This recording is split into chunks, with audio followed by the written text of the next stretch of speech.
The consulting model that defined an era is being rewritten, not by competition, but by disruption from within. Welcome to All Consulting Conversations, where we explore how consulting is being reinvented for the AI era. Each episode brings together leaders who have seen this transformation from the inside, as consultants, clients, and thinkers shaping what comes next. My guest today is Scott Anthony, one of the world's leading voices on innovation and disruptive change. Scott is a clinical professor of strategy at Dartmouth's Tuck School of Business, where he teaches courses like leading disruptive change, horizon scanning, and AI and consultative decision making. Before joining Tuck, he spent more than 2 decades at Insight, where he was also the global managing partner. Scott has advised leaders in nearly 30 countries, lived across US, UK, Singapore, and has been recognized multiple times by Thinkers 50 as one of the world's most influential thinkers in management. Scott, it's a privilege to have you here. Welcome to All Consulting Conversations. It's great to be here. I'm looking forward to the conversation. Perfect. So, Scott, let's start first with your book. Congratulations on the release of Epic Disruptions. You have spent years studying how innovation reshapes industries. So, when you look at consulting through that lens, do you feel we are living through those epic disruption moments for consulting? I think for sure. So in 1620, Sir Francis Bacon, in his magnum opus Novum Organum, said that there have been three technologies in human history that have changed the state and appearance of the entire world. That was gunpowder, the printing press, and the compass. If he were alive today, I think there is no doubt that he would add generative artificial intelligence to that list. And there's no doubt that it's reshaping consulting, professional services, well, just about everything. Right. And from when you look at patterns in the history, and I remember the whole theory around looking at early warning signs of disruption, what signs are you seeing in the consulting profession which suggests that it's at a pivotal moment? Well, it's really interesting. You, of course, will remember this very well. Back when we were doing consulting a few years ago, we would reference an article that Clay Christensen had written a few years before that, Consulting on the Cusp of Disruption, which is about 12 years old now. And Clay, in that article with his co-author, said there are some clear signs that the consulting and advisory space is about to change. He was right, but he was a little bit early. So what are we seeing now? I think you always look for three big things. One is, do you see signs that the customers are looking for something different? Do you see signs that people are frustrated with existing solutions? That's existed in consulting for years, where you've got clients who've been pushing, I need more operations, I need more implementation, I can't have regurgitated strategy, et cetera. That's been a long-term trend. Number two, you've got a technology that enables different forms of performance and services. Well, that's clearly happening with generative artificial intelligence. And then the third big thing, you're beginning to see people put together different ways to create, deliver, capture value, what we would call a business model that brings us together, that allows them to serve people in new ways, to create value in new ways, and to price and capture that value in completely new ways. Still early days, but we're seeing that as well. So all of the ingredients are there. Arguably, the foundations of those ingredients were there 12 or 13 years ago when Clay wrote his article, but now they are really exploding, I think. Right. And just sort of building on that topic, you have been at McKinsey, at Insight for 2 decades in this space, and you have seen a countless number of productivity tools come and go, from Excel macros to overhead predictors, which were replaced by PowerPoint slides. So there's an argument which a lot of people make that AI is a productivity tool. Yes, you'll get a 20-30% productivity benefit, and that's about it. So do you look at it as purely a tool, or do you think it is much more profound, which challenges business model? This is one of the things that Clay really nailed when he was describing the internet 25 years ago. He said one of the frustrations is people said the internet is disruptive. Well, the internet is a tool. It can be used in ways that are disruptive. It can be used in ways that are sustaining. The exact same thing is true for generative artificial intelligence, of course. You can write emails more quickly, you can proof slides more quickly, you can do basic research more quickly. All those things are true. You can use AI in a very sustaining way for your business, but it also can allow you to completely rethink the way you're generating insight, you're communicating that insight, you're helping clients with decisions. And I think, like everything, consulting has lots of different pieces in it. I think there are certain types of consulting that are really susceptible to being classic Clay Christensen style disrupted with generative AI. There are others where it's a lot harder. When you've got a super complex problem, where as much of the work is leading a group through a journey where they're all going to be aligned and there's lots of operational work, that's a lot harder to disrupt. That's something where you really will see AI, I think, used as more as a tool. Last thing that I'll say, I've been teaching this class, you mentioned it in the intro, generative AI and consultative decision making. The idea is about half of our graduates go into consulting. So let's create a sandbox where they can use AI and just have fun with it and see what it's like to consult with it. It has been remarkable for me to see over the past couple of years how AI has really transformed from something that would enable you to do current things better to something that would really allow you to refashion and reform the way you think about advisory services. I don't think we're going to see McKinsey or Accenture fully upended tomorrow, but I Yeah. think you're going to see some big changes in the years ahead. Yeah. And, just talking about what you're hearing from your students in the class, what kind of questions are they asking about the future of consulting? Because maybe when they joined 2 years back, they had a different perspective. Yes, AI was a productivity tool, but now it's becoming more serious. There are new kinds of consulting firms coming, and it sort of challenges the typical route to partnership, that people used to, assume when they went into consulting firm. So what are their hopes, apprehensions, questions that you're hearing? Well, you really see the full spectrum. So I have a question that I ask at the end of this class, and it's a short form class. We call it a sprint class. So it's really 4 1-hour sessions with some work in between. So pretty quick. I ask at the end, how are you feeling about the future of consulting? 1, highly pessimistic, 7, highly optimistic. You get essentially a normal distribution. You get everything. Yeah. You get some people who say, hey, this is amazing. The best consulting companies are going to be able to build their own knowledge base where they can go and create a custom AI tool that enables them to do even more. Everyone's game is going to be raised. This is fantastic. You get another viewpoint that says a junior consultant will never be hired again. So all the job openings for people coming out of business schools will be gone. It will be impossible for people to develop wisdom because they're never going to learn. So you're going to have this phenomena where the consulting companies hollow out their capacity. The seniors do really well for about 10 years, and then everyone falls off a cliff. Which of those two endpoints play out, who knows? But that's the kind of stuff you have. There is this almost elation about all that can be done, and there's terror about all that can be undone. And I And think then. the question is, which of those two worlds will play out? Probably neither extreme, probably pieces of both. Wow, and when you see that normal distribution among students, what do you hear from the boardrooms? Because you have also a unique vantage point of advising senior leaders in boardrooms. What shifts are they seeing in the kind of questions they are asking in terms of future of consulting? Yeah, for sure. I mean, it's really interesting right now. When I talk to senior leaders across many different consulting organizations, it's a really patchy world right now. There are some parts of the consulting world that are booming. There are other parts that are really struggling to sell work. And it depends on the industry, it depends on the company, it depends on the geography. So, you get really mixed viewpoints. I think the net sense is people say this is not something that we can ignore, that we can watch, that we can wait. It is something where we have to really lean in and learn by doing. And I see a lot of people who are at the top leadership level optimistic about it, as they say it can really allow us to practice at the top of our license, to do things that were hard for us to do, to really bring the best of our capabilities at all times to the clients we're serving and push frontiers and do great things. There is an undertone when they say this that, and maybe we're going to need fewer people to do this.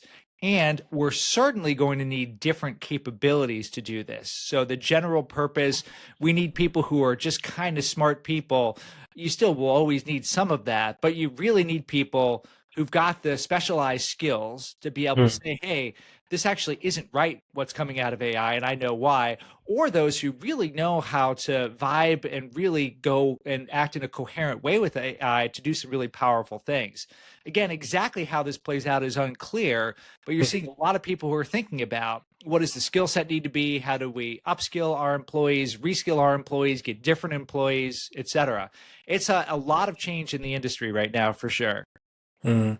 And looking at that change, when I was speaking to clients and consulting firms and, fellow colleagues who have been consultants, there are five different archetypes which I arrived at, which have been mentioned in the book. You have from all the way from solo AI powered boutiques to lean top heavy firms which have automation at the base. You have companies which are claiming to have a product that can replace a consulting firm, although there are a lot of questions on the effectiveness of those tools. You have expert access networks and you have fractional talent pools. Now, how it will evolve, nobody knows. You might have a mix of these things or they might mature into a new business model. But when you look at these challengers, what are the biggest challenges do you think they will face in terms of competing with the incumbents, which have deep-seated relationship with the clients? They have long-standing associations. A lot of them are former partners from consulting firms who have joined boards. So, how do you see these new emerging challengers getting into the market, which is owned by incumbents? Well, you of course will remember that Clay Christensen famously had this sign in his office that said anomalies wanted. He was always looking for the anomalies, the things that you didn't expect. Well, the big anomaly to his theory that you see with artificial intelligence is if we say that artificial intelligence is a Christensen style disruption, the Hmm. theory would predict it would be the entrants who are driving it.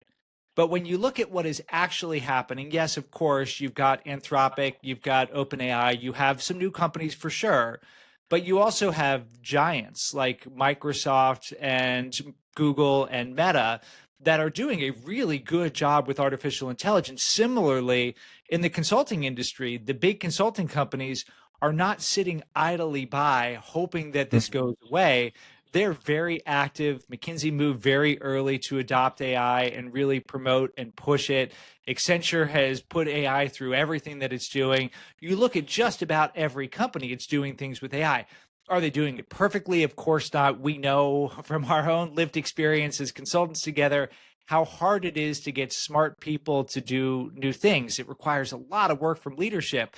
But I think the thing that the upstarts are going to really struggle with is the incumbents are not asleep at the wheel. They have acted before the Hmm. data told them they had to. They saw the early warning signs. They jumped all over them. They're investing heavily in the technology. They're trying to say, what are some combinatorial things that we can do where we take our assets of scale with entrepreneurial energy, all the sorts of things we would have told them to do a decade ago, and they're actually doing it, which is an anomaly to what Clay's original research said.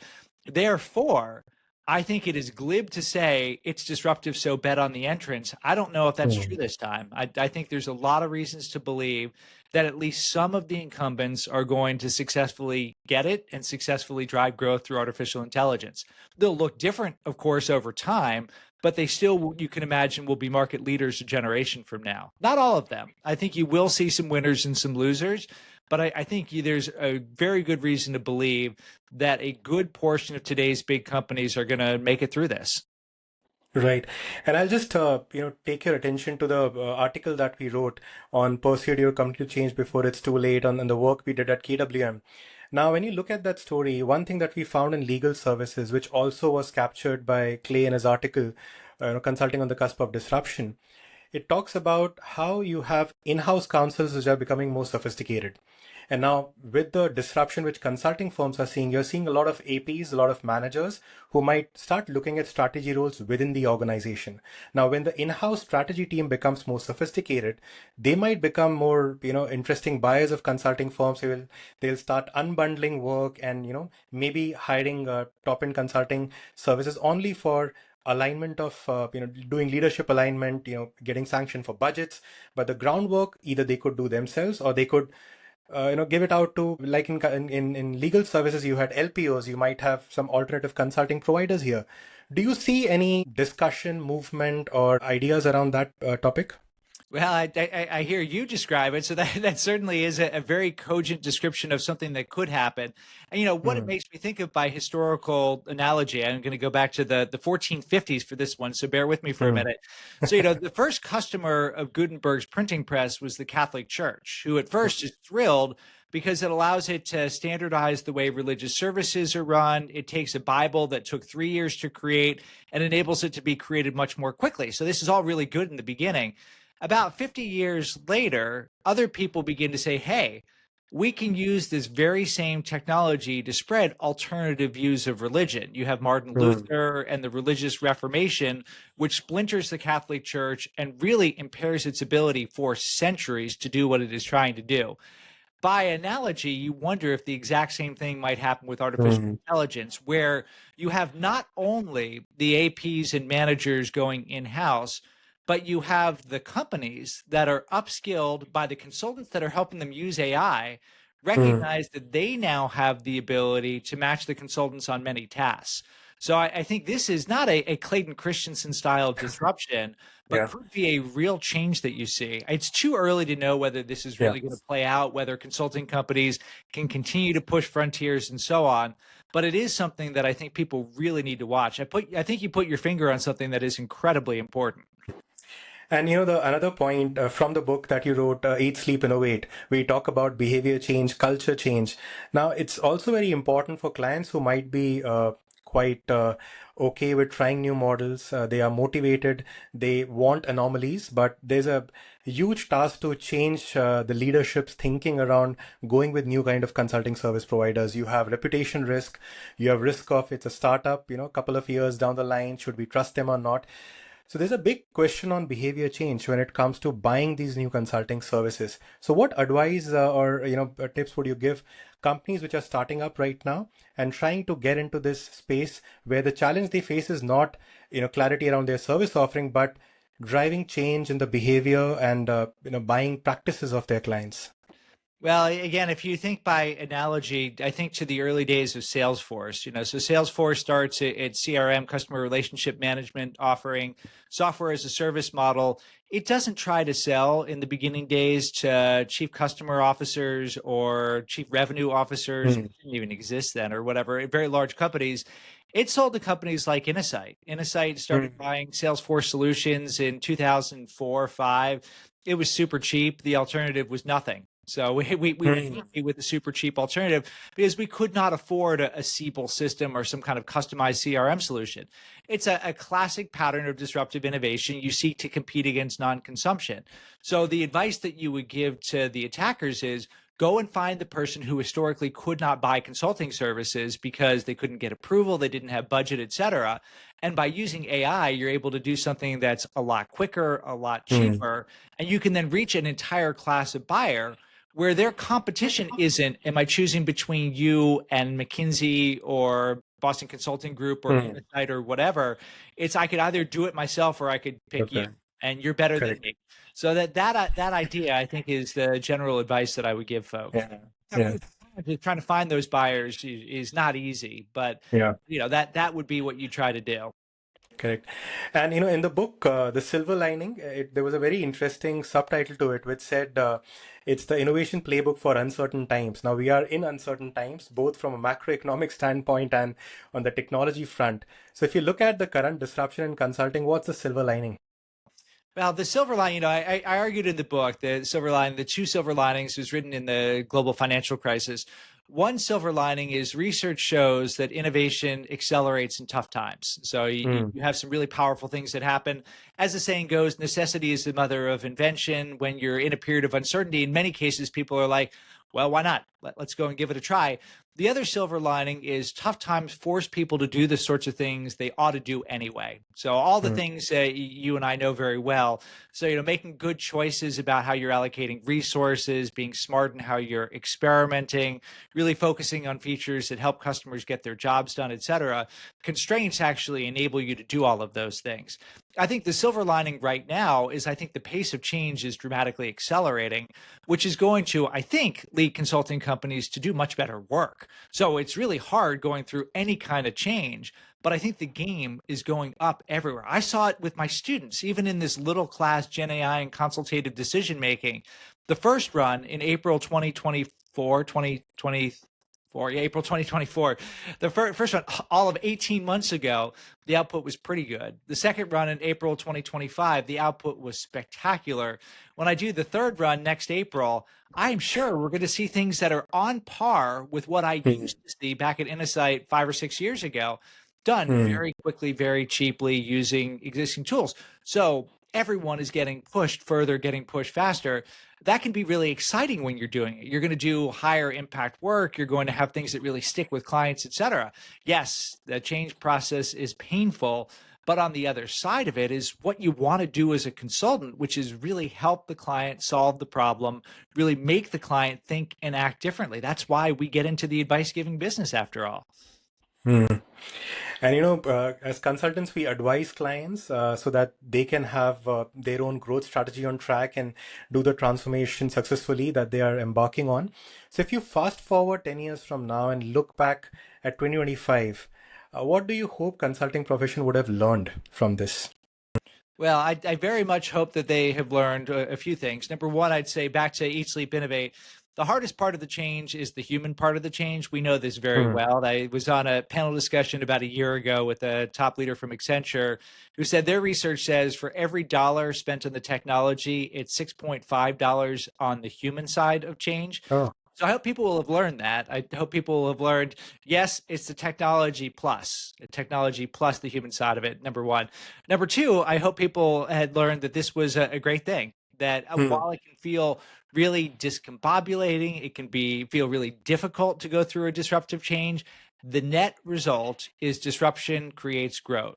The net result is disruption allows more people to do more things. The net result is disruption drives performance. And this can be viewed as a year where the consulting industry really recognized the opportunity, recognized the need for change, and advanced the pace to have the kind of impact it wants to have.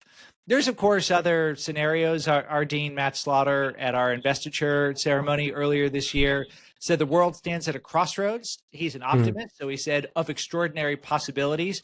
That's one side of the crossroads, but there's another one too. Right. I'll have the final question. So you've read Alt Consulting, which looks at how AI and new models are reshaping the profession. What ideas from the book resonate with you? Well, I think you've done a really nice job in providing a very cogent view of what's going on in the consulting industry now, and you also balance in some deep, almost mysticism in it as you draw on some Indian spirituality to say, how do we understand this using a different lens, which is just a great thing that really brought great clarity. The idea that how do we understand that which changes and that which doesn't? How do we understand in a world where it feels like we've got nothing to hold on to, what actually is the constant? And the constant, at least to me, is there's a client on the other side. That client is a person. That person's got a range of issues they have to deal with. You got to understand that person. You got to understand the system in which they operate. You got to understand those issues and you got to help them through it. So that to me, it has not changed in the 100+ years the consulting profession has existed and will not change. The way in which we do that changes a lot. So that insight to say, let's understand what's changing, what's constant, I think is a really important thing for everybody to think of as they think about navigating through today's disruption. Great. I think with that, Scott, thank you so much. This was incredibly insightful conversation. What I take away is that consulting, like every industry before it, isn't being destroyed, it's being renewed, as I covered in the last chapter. As you often remind us, disruption isn't the end of something, it's the beginning of something new. So, for our listeners, you can explore these ideas in Scott's new book, Epic Disruptions, and my book, Alt Consulting. Scott, thank you once again for joining me today. Thank you very much. It's been my pleasure. Thanks.